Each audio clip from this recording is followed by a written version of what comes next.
Higit isang linggo bago po ang pagsalubong sa bagong taon, tumaas na po yung presyo ng ilang uri ng paputok sa Bukawi, Bulacan. Kaninang umaga po, nag-inspeksyon sa lugar ang mga opisyal ng PNP para tiyakin na nasusunod yung mga panuntunan at wala pong nagtitinda ng mga illegal na paputok. Detalye sa report ni Mar Gabriel.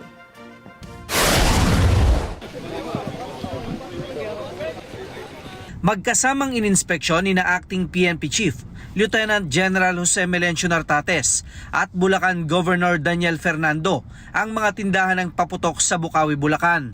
Layo nitong masiguro na nasusunod ang mga umiiral na regulasyon sa pagbebenta ng paputok ngayong holiday season at sa nalalapit na bagong taon.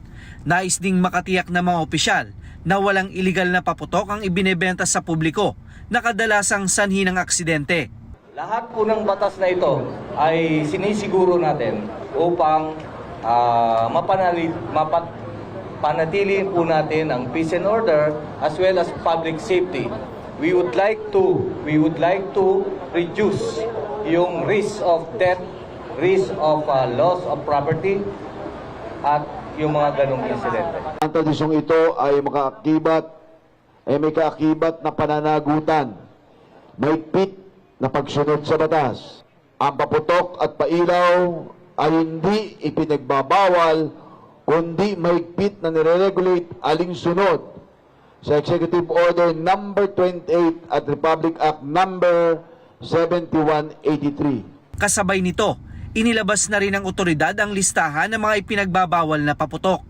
Kasama dito ang mga oversize at overweight na paputok, kabilang ang kabase, Quinton bomb, atomic bomb, coke in can, Goodbye Philippines, Bin Laden, tuna, piccolo, King Kong, dart bomb at mga paputok na ipinangalan sa malalakas na bagyo.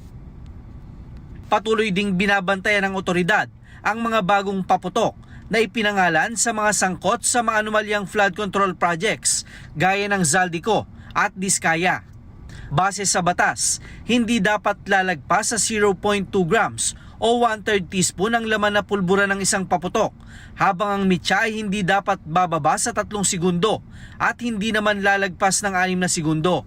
Hindi, dito naman karamihan sa amin dito walang tindang ganon. Yung mga pinagbabawal na yung mga plapla, yung mga tuna, kabase ba.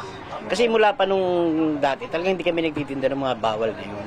Kasi alam namin, magtitinda kami, tatago namin, mahulihan kami, mapasarap pa yung tindahan namin, di ba? Mag-i-interest kami sa konti roon. Kung makadisgrasya pa, di ba? Dati makikita mo libo yung nasusugatan at daan-daan yung nasusunugan.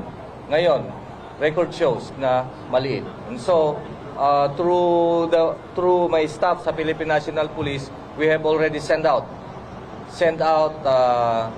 certain policy to ensure na mabigyan natin ng public safety or ma-ensure natin ng public safety.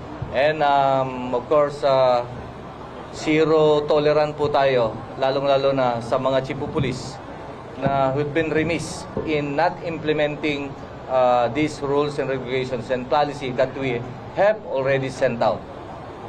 Isa pa lang yan, pyrotechnics pa lang pinag-uusapan natin. Meron pa tayong sa pagpapaputok ng barel, magiging zero tolerance po tayo dyan. Simula kahapon, ramdam na raw ng mga tindahan sa Bukawi ang pagdagsa ng mga mamimili, kaya 24/7 na raw silang bukas hanggang sa huling araw ng taon.